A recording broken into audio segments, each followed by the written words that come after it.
Hey everybody, welcome back to the 80s Slashers YouTube channel. In this video, I will be discussing and reviewing the 1987 slasher spoof film Return to Horror High. Yeah, we'll talk about the plot of the film, the setting, the kills, the nudity. I'll briefly touch on some VHS stuff, and we'll wrap it up with some some final thoughts. Now, just in case if you're aware, this was actually I put up a poll for the viewers to vote on the next review, and I said I kind of felt like watching an old school 80s slasher on VHS. So I had like a list of, I don't know, three or four titles. And this was the winner. This one, clear winner, actually. I think this had like over 50% of the vote, 54, 55%, something like that. So yeah, this is obviously the other titles were less known, and I think a lot of people are familiar with this film. So um, yeah, so yes, this is the winner of the poll. So here we are. Now, if you're already familiar with this film, you're gonna know that this is not your typical slasher by any means. As it this film definitely falls within the comedy slash spoof territory. At least that's what this film's reputation was. This is a first time watch for me. I had never seen this before, so that was my impression. That this was, kind of a horror comedy slash slasher spoof kind of thing within that range. Um, and to be honest, typically those aren't my favorite style of horror flick. I like my horror films to be scary, or at least attempt to be scary. I don't like the insertion of over the top humor mixed in. I just don't find it's a great mix. Um, but sometimes it's done right, and that's the case with this one, I think. But luckily for me, for someone who likes it doesn't typically like that style of film, I feel that Return to Horror High, in some ways, kind of leans more into the horror side on that scale, as opposed to the comedy. Um, yeah, like this is definitely an interesting flick for sure. And there's quite a bit to discuss, but before we do that, let's just jump right into it and let's take a look at the plot.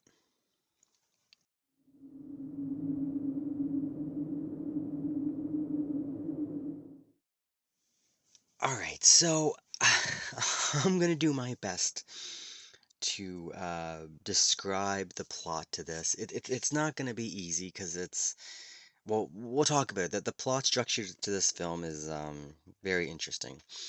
But basically, the film opens. You have like a rolling credits that says, back in 1982, at a school, there was a massacre. A bunch of people were killed. And flash forward to, I guess, present day, 1987. A film crew has traveled to that school to make a movie um, based in the school at that same location, um, making a movie about that incident back in 82 of, the massacre at this high school. And when the film opens up, we flash forward even further, and there's like a police presence at the school, and there's bodies everywhere, and they're investigating what happened with the film crew who were shooting the movie based on the previous massacre, but the film crew also got massacred at this high school. So the police the police are investigating the second massacre crime at this school. Yeah, it's so there's a whole bunch of timelines that take place in this film. It's kind of hard to explain it accurately. I don't know if that made sense at all. Um, because I don't know, it's very non-linear, this plot. Um, like I said, like the timeline jumps from um wait the initial crime that I guess is 1982. We don't really see any scenes from that, but that's discussed, and then you and then there's like the movie making people making the film based on the crime in 82, but then within them, um, y- we like transition to scenes of their movie, which is being filmed as if it was taking place in 1982, but it's not actually 1982, it's the current filmmakers' film of the 82 events, but then they cut and then you see that it's actually the 1987 filmmakers crew. But then it jumps forward another block and they're all wiped out. And then you see another block of time where these investigators are investigating what happened to the filmmaking crew.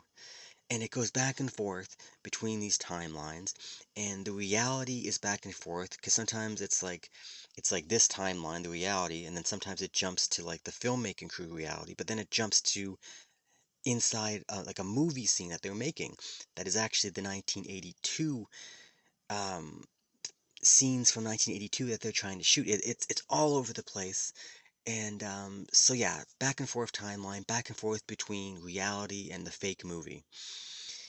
Um, but honestly, like I said, I'm having a tough time describing it.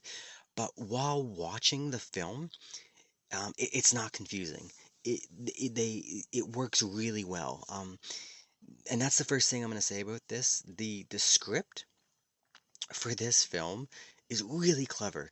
The way that they plotted the story, and it's just it's really fun. There's lots of twists. There's lots of fake outs. There's some surprises that leave you guessing a few times. Like, are you watching like the movie that's being made, or are you watching reality? Is it from this timeline? Is it from the police investigation timeline? You don't really know at times, but then they tell you, and it makes sense, and it works, and it's kind of it's I don't know. I really really enjoyed the structure of this film. It was quite a unique viewing experience for sure. And I wasn't expecting it at all. Like I said, the first time watch, and like a few times, I'm like, I didn't know what timeline or what reality or fake movie I was watching, and it was great. It took me. It was a fun ride. I'll definitely say that. So yeah, plot structure with the like non-linear storytelling is great. Now the humor in this film, for me, it worked really well. Um, there are a few moments that are, you know, like the slapstick type of silly, over the top type of comedy. Um, but they're not too over the top. They're not too silly. Most of the humor is pretty subtle, I find. It's either in the dialogue or just like kind of some slapstick moments, but like it's not like addressed, like they're not winking at the audience. It's just kind of it's there, and if you're sharp enough to catch the humor, you kind of giggle at it, and then they just move on, and it holds up. I think that the humor, like a lot of these like older '80s films, like the humor is it's dated and it's just not funny anymore. This one, I laughed quite a bit throughout this movie. And like I said, it's blended in nicely. Like it's not like they're not like winking at the audience. Like, look how funny we're trying to be. It's just kind of little touches of humor sprinkled in, mixed with the horror, and it works. It works really well. I don't know. And I think the big thing for me in these types of films is it didn't feel as if they were mocking the 80s slasher genre at all. You know, like, you think like in the 2000s, there's Scary Movie, you know, the Wayans brothers, Scary Movie. Like they were mocking. It was funny. I like that movie. Don't get me wrong. It's super funny, Scary Movie. But they were mocking the horror genre, doing stuff that people do, and like kind of winking at the audience, like this is how stupid this is, but we're gonna do it to show you how stupid it is. Kind of making fun. There was none of that in this. It was they were using the typical 80s slasher formula, and this film was structured like an 80s slasher. But yeah, they were using that formula, but they were making it funny instead of making fun of it, if that makes sense. So yeah, like for me, the humor worked really well. I really enjoyed it. When we get to the ending of the film, the ending is pretty wild. There's throughout the film there's a decent mystery playing out that was like I said, the script is so clever. Like the mystery playing out, it involved like the 1982 backstory, characters from there. It involved the filmmaking crew. It involved scenes from like the movie that they were making, and then it also involved the after effect of the police investigation, looking at the filmmaking crew massacre. Um, yeah, like the mystery played into all these. It all blended together really well, and it all pays off at the end. It's really cool. And then, like, I don't know, the last 10 minutes, maybe 15 minutes, you get like four or five different, like, fake outs and twists and misdirections until you finally get to, like, the true ending. And they keep playing off, like, again, like, they're kind of using examples of slasher films, like different ways that slasher films get like end. April Fool's Day is kind of a little bit in here. The ending of that film, Slaughter High, a little bit in here. Um, Happy Birthday to Me, a little bit in there. Like they have like there's like four or five endings, and they take a little bit from all of these films until you finally get to the end of the film. And it's really, again, it's clever. They just and it works. Like it just flows. Each one of these endings, you're like, okay, yeah, I've seen this ending before in a horror film, in a slasher film, it works. But then they're like, nah, and they pull the rug, and they're like, this is how we're gonna end it. And then they're like, no, no, no, and they keep doing it like four or five times. It's great. It's like I said, it's really clever. Um, yeah. So in terms of the plot for her return to Horror High, I really liked it. I thought it was really, really clever, and they just executed it really well, in my opinion. And it comes with a pretty satisfying conclusion, I felt. So yeah, two thumbs up for the plot. I think they did a really good job. All right, let's move on and we'll take a look at the setting.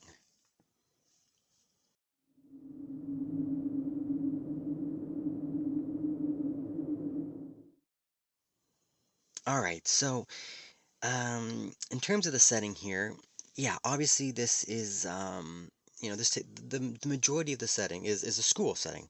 The the previous massacre in '82 was at a school, and then the filmmaking crew is making the film in the school, and then the investigation that happens after the second massacre is outside the school and inside the school. So it's all at a school, obviously horror high. Um, but then there's another aspect of the setting is it's like you're on set, like watching like a film being made, and that's like kind of a set as well. Um, of course, the filmmaking set is in a school, so they kind of blend really good.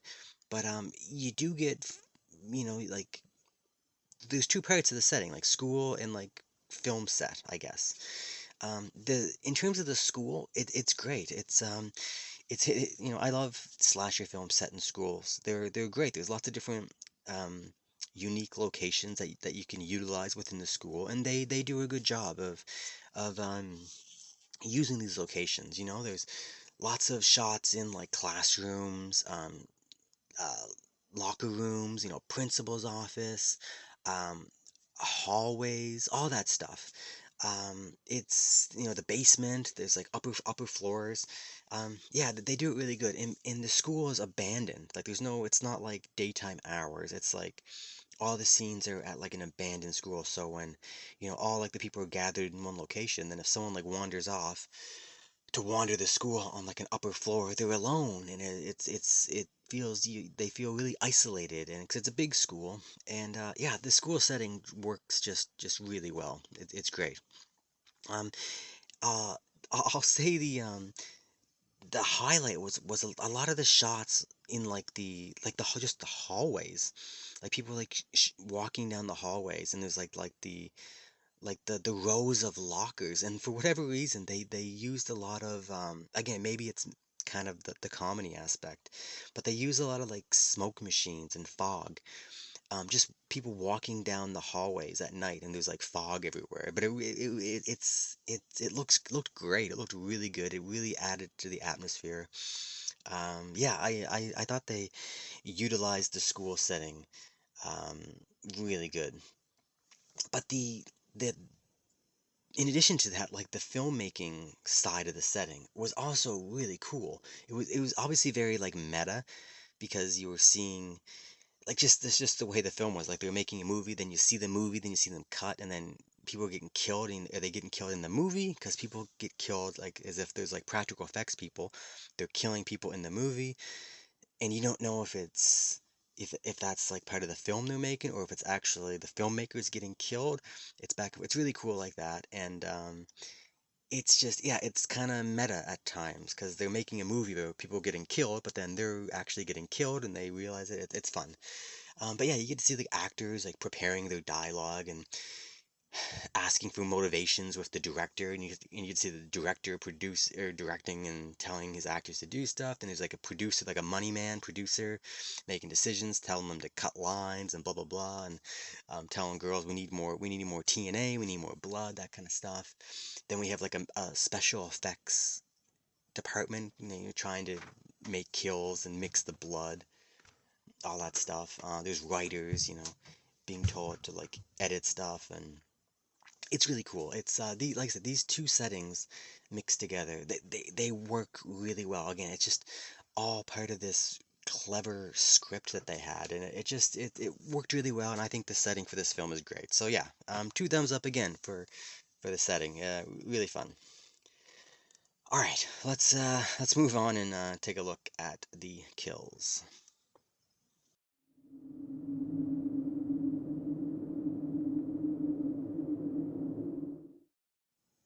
All right, so Return to Horror High has a total of 7 kills that I counted, which that's a decent number, for a slasher flick. Definitely 7. We've seen much lower, much higher, but 7 is a good number. But honestly, it felt like less than that. I think mostly because a couple of the kills happen off screen. They're quick, they're pretty tame. So even though I counted them within like the 7, um, yeah, it just feels like there wasn't 7 solid kills. Um, Honestly, to me, it was clear that the kills are not the selling point for the film. It's like the filmmakers, they weren't as concerned about trying to capture really good kills as they were about, having a good plot and some humor mixed in. I think that was the main motivations for this film. That being said, there's still some decent stuff in here. There's just not a lot. Of those 7 kills, I'd say there's probably 2 or 3 that were good, that were fun. There is one scene that's really good. It's like a human dissection scene. There's like a talk us in like a science laboratory we see, and they're like dissecting a frog. Teachers trying to get the students to dissect a frog in biology class, and then we kind of something happens, and we see like a human being dissected, with like the scalpel and whatnot. It's really good. It's a little gory. It's really good. It's probably the highlight. Um, yeah, it's probably the highlight in terms of kills and gore. There's a decapitation scene. It's really quick. There's not much blood, but it is a practical effect, so I'll give them credit for that. But like I said, it's a pretty quick decapitation. Yeah, honestly, there's not really a lot more to talk about. Like the kills are all right. Like I said, they're acceptable, but they definitely took a back seat to the story and the humor, I would say. So yeah, not too bad. All right, let's move on, and we'll talk about the nudity.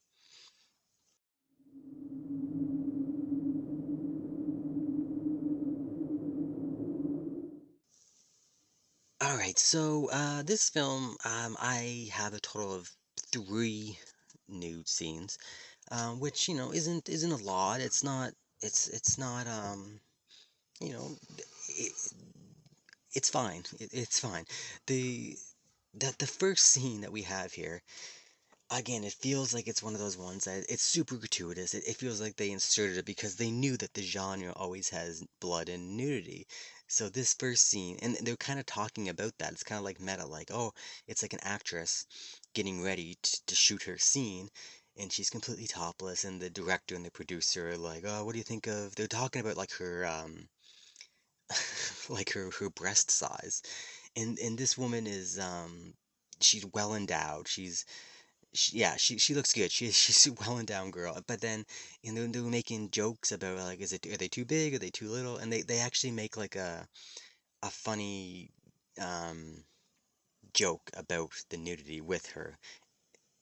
Anyway, it's funny. It's again, it's a comedy, right? So yeah, that first scene, the camera lingered a long time on this girl's chest, and yeah, so that was a good scene. If you're looking for that, that's definitely the highlight. Everything else is kind of quick flashes. There's like a locker room scene where, again, there's some humor. A guy's walking through, and all these girls are getting changed, and they're like, ah, they're screaming, and some of them cover up, some of them don't. They just stare at the guy, like what are you doing here? But they don't bother to cover their chests up. So yeah, it's a little gratuitous. It's kind of silly. Um, but yeah, honestly, there's not it's quick. There's not a lot of nudity in this film. Again, I don't think it was a priority. There is one sex scene in this film which is really weird. There's no nudity in it. It's just, people rolling around in bed. But it's really weird because it has this like, as soon as the sex scene starts, it has like this 80s pop music playing over that's it's so out of place. It's like the music that you would find in like a 80s teen drama, or maybe like an 80s teen sex comedy. There's like singing, like 80s singing, like about like love. It's like a love song. It's really weird. It's so out of place. And again, it it was probably intentional putting that music in this type of film for the humor, right? Because it felt so odd, and I was laughing. Like, I'm thinking it was intentional because I was laughing. Like, this is bizarre. This is the weirdest love scene in a horror movie I've ever seen. Just because of the music. It's anyway, just something to mention. But yeah, I don't know. In terms of nudity, there's a certain expectation for these films, and I think they filled it. They put in a little bit for you, and it's decent. So that's really all I have to say. All right, let's, I guess, talk about the VHS.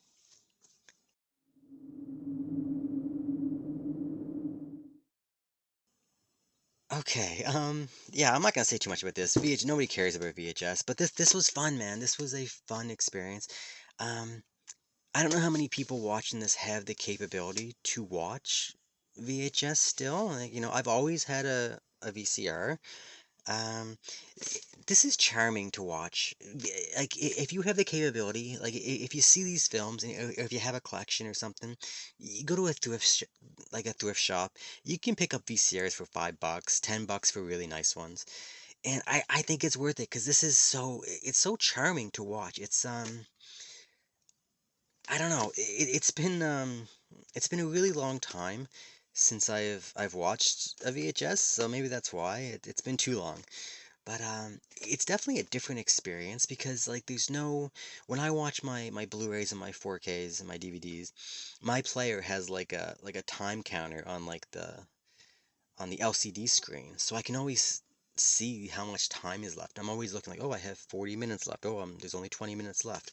But my VCR doesn't have that, so it's like you don't know how long is left, which is it's weird for me because it's something I'm not used to anymore. I've grown accustomed to that.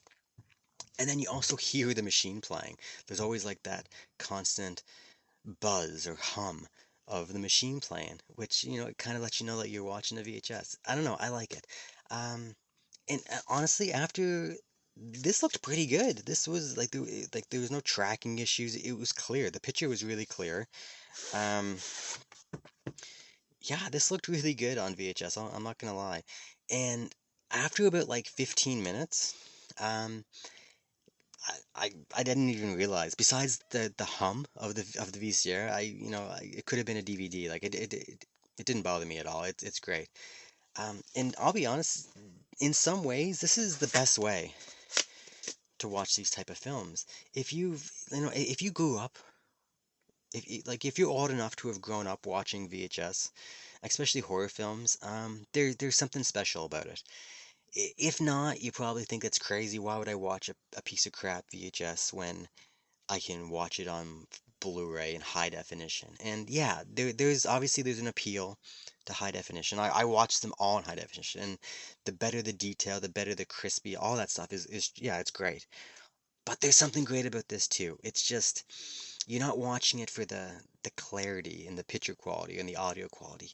It's I don't know, it's hard to put your finger on, but it's just a interesting experience. I don't know. I don't know, that's enough. A lot of people probably don't care about VHS, but I had a good time. It was a good experience, and I'm looking forward to watching more of these. All right, let's wrap this up with some final thoughts.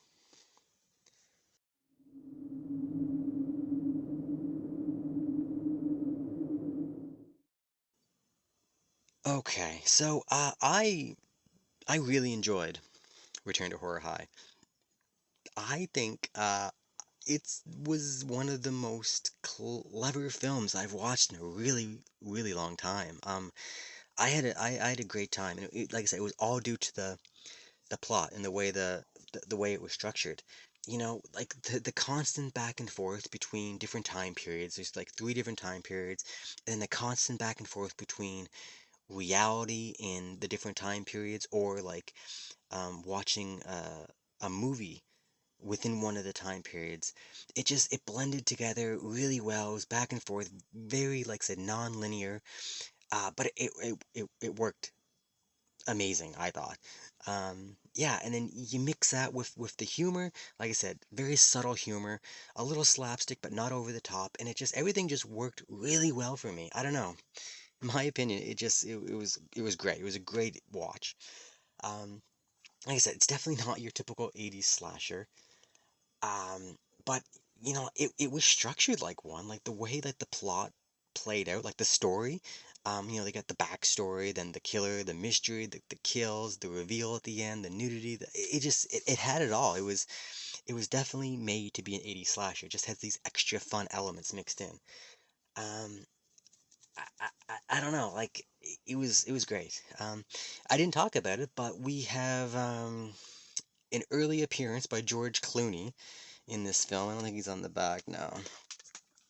But yeah, you have early George Clooney. It's not like his first acting role. Like if you go on IMDb, he has a bunch of credits before this, but it's one of his first major movies he was in. He didn't look super young, but he looked youngish, and he was okay. He honestly he wasn't in it for that long, um, but he was okay. You also get Marcia Brady, Maureen McCormick, who played Marcia Brady in the Brady Bunch. She's grown up in this, and she's great. She's really funny. She plays a cop, and she's hilarious. She's some of that subtle humor, a little over the top, but she was one of the best parts of this for me. She was really good. So yeah, so you have that kind of fun casting in here. Like I said, the setting's good. You get like the school setting, you get the on-set filmmaking setting. It was a good mix. It worked really well. The kills and nudity, like I said, while not the best, they're still present. You get them. Um, but honestly, you're not really watching this for those. They're just kind of like treat them like bonuses because this is like a very distinct film within the 80s slasher genre. Um, but honestly, the main attraction here is the plot and that non-linear style of storytelling. I just think I think the filmmakers nailed it. So yeah, I really enjoyed Return to Horror High. Definitely recommend it. If you haven't seen it, definitely check it out. It has a Blu-ray.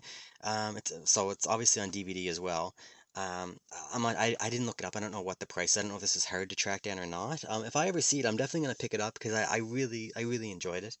I wasn't sure if I should classify this within the, my 80s slashers because it's something different, but I think it definitely is because it's like I said, it's structured like an 80s slasher. It has all the elements that we expect. It's just told differently and it has humor, but it's intentional humor that works really well. So it's, yeah, definitely 80s slasher, um, but just different. I need to check out Student Bodies. I've never seen Student Bodies either, and I hear it's similar. They're, in the same subgenre of the 80s slasher, I guess. So if anyone has seen that, let me know in the comments below if it's similar, if you like this better than Student Bodies, or vice versa. I'm curious, because I might have to track that down. I don't have it. I think that one's easily available on Blu-ray, so that might be one to pick up, because I really enjoyed this. All right, that's it. That's my thoughts and review on 1987's Return to Horror High. All right, thanks everyone for sticking around and watching the video, and yeah, until next time. All right, see ya.